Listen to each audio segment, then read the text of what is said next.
রাস্তা আছে, তবে চলার মতো অবস্থা নেই। তাই চলতে হচ্ছে রাস্তার দুপাশের ড্রেন বা ফুটপাতের উপর দিয়ে। একটু বৃষ্টি হলেই খানাখন্দ ভরা সড়কগুলোতে জলাবদ্ধতা সৃষ্টি হয়ে পুকুর বা খালে রূপ নেয়। এমন বেহাল দশা যশোর পৌরসভার আওতাধীন 10 থেকে 12টি গুরুত্বপূর্ণ সড়কের। গত 5 বছরে যশোর শহরের বেশ কয়েকটি সড়কের চিত্র একেবারেই বদলায়নি, বরং আরও ভয়াবহ জনদুর্ভোগে পরিণত হয়েছে।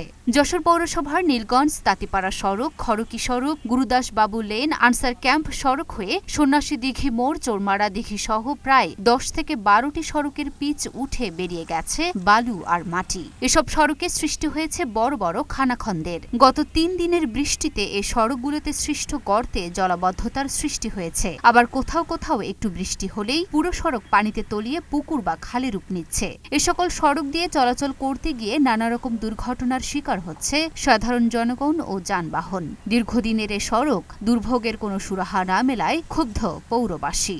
আমাদের এই রোডঘাট কিছু কিছু জায়গায় এখনো অনেক জায়গায় রোডঘাট এখনো অনেক নষ্ট, যেখানে চলাচল করা যায় না। যেমন ধরেন বক্সার থেকে চলে গেছে ময়লাখানার ওই রোড, মনিহার থেকে যে রোডটা বেরোয় গেছে ঝুমঝুমপুরের দিকে, এই এমন রোড অনেকগুলো আছে। যেমন ধরেন ধর্মতলার থেকে এমএন কলেজের ভিতরে যে রোডটা আছে, এই রোডটা হিসাব কোনো উদ্যোগ আমি দেখছি না। উদ্যোগ হয়েছে কিন্তু বাস্তবতা হয়নি। যেমন ধরেন মেরামত হচ্ছে না।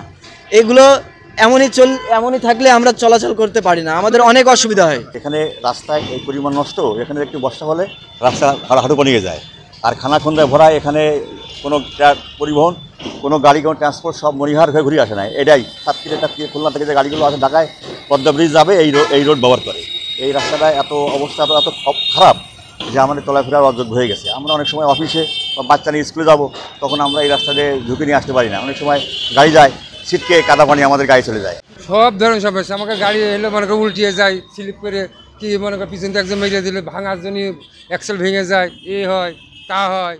যশোর পৌরসভার মধ্যে অন্যতম গুরুত্বপূর্ণ সড়ক নীলগঞ্জ তাঁতিপাড়া সড়ক। এই সড়কটি মনিহার মুরলী সড়কের বকচর থেকে মনিহা নড়াইল মহাসড়কের ঝুমঝুমপুরের সংযোগ সড়ক। এই সড়কটি বড় বড় যানবাহনের চলাচলের উপযোগী না হলেও পদ্মা সেতু হওয়ার পর থেকে বড় যানবাহনের চাপ বেড়েছে সড়কটিতে। বেনাপোল ভোমরা বন্দর থেকে আসা ঢাকাগামী ভারী যানবাহন সহ বিভিন্ন বাস ও পরিবহন মনিহার মোড় না ঘুরে নীলগঞ্জ তাঁতিপাড়া সড়কটিতে বাইপাস সড়ক হিসেবে ব্যবহার করে নিয়মিত চলাচল করে। পিচ উঠে মাটি বেরিয়ে গেছে গোটা সড়কটিতে। টানা 4 বছরেও অধিক সময় এমন বেহাল সড়ক দিয়ে চলাচল করছেন স্থানীয় বাসিন্দারা। একাধিক দুর্ঘটনা ঘটলেও কর্তৃপক্ষ কোনো ব্যবস্থা না নেওয়ায় ক্ষুব্ধ তারা। আমাদের রাস্তার অবস্থা খুবই খারাপ এবং আমাদের চলাচল অবস্থা আমরা চলতে পারিনি। এবং এই রাস্তাটা ছোট গাড়ির জন্য, রাস্তাটা চলাচল অবস্থা না হচ্ছে বড় গাড়ি। সবসময় বড় গাড়ি ঢুকে এই রাস্তার অবস্থা খারাপ করে দিয়েছে।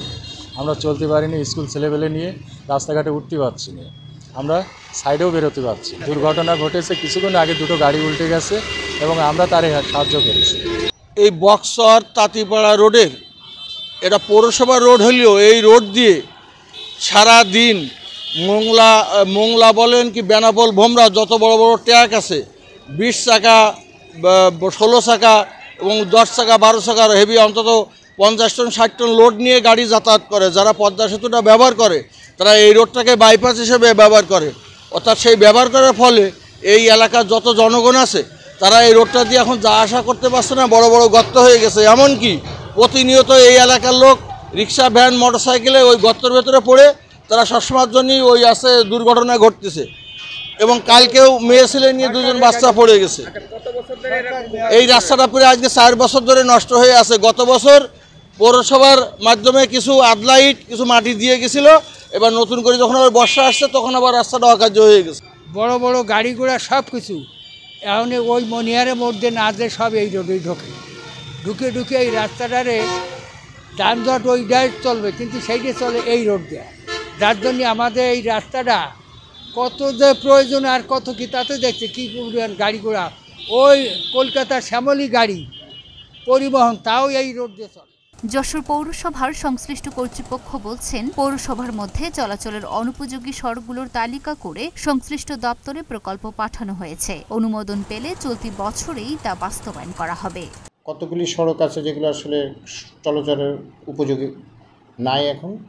আমরা এই প্রয়োগগুলোকে একটি প্রকল্পের আওতায় ঢাকাতে পাঠিয়েছি এটা হচ্ছে ওয়ার্ল্ড ব্যাংকের অর্থায়নে এবং প্রকল্পটি একনেকে পাশ হওয়ার সাপেক্ষে আমরা প্রকল্পটার অনুমোদন পেলে দ্রুততর সময়ের মধ্যে বাস্তবায়ন করব এবং কিছু সড়ক আছে যেগুলো আমরা রুটিন মেনটেনেন্স করি যাতে চলাচলের স্বাভাবিক থাকে। আর এর মধ্যে একটা বড় সড়ক আছে আপনার নীলগঞ্জ তাঁতিপাড়া রোড। এই রোডটা আসলে আমরা পৌরসভার থেকে যে ডিজাইনের রাস্তাগুলো করা হয় সেগুলোর ধারণ ক্ষমতা কম, কিন্তু বর্তমানে এটা পদ্মা সেতু হওয়াতে কানেক্টিং রোড হিসেবে ট্রিট হওয়াতে এটা একটু ব্যয়বহুল হয় এবং এটা আমরা কনসালটেন্টকে দেখিয়েছি এবং আমরা এই প্ল্যান ডিজাইন করে এগুলি ঢাকায় পাঠিয়েছি। প্রথম স্টেজে আমরা পাঠিয়েছিলাম প্রায় 50 কোটি টাকার একটা প্রকল্প, আর দ্বিতীয় স্টেজের শহরের ভিতরে আমরা 17 কোটি টাকার একটা প্রকল্প অলরেডি আমরা পেয়েছি এবং এটার টেন্ডার বাস্তবায়ন প্রক্রিয়া শুরু হচ্ছে। পৌরসভা সূত্রে জানা গেছে, যশোর পৌরসভার বড় বড় সড়ক সংস্কারের জন্য 50 কোটি টাকার প্রকল্পের প্রস্তাবনা ঊর্ধ্বতন সংশ্লিষ্ট দপ্তরে পাঠানো হয়েছে। এছাড়া এই শহরের অভ্যন্তরীণ ছোটখাটো সড়ক সংস্কার ও মেরামতের জন্য 17 কোটি টাকার প্রকল্পের টেন্ডার কার্যক্রম চলমান রয়েছে। লুনা আফরোজ নিপা, ঢাকা পোস্ট।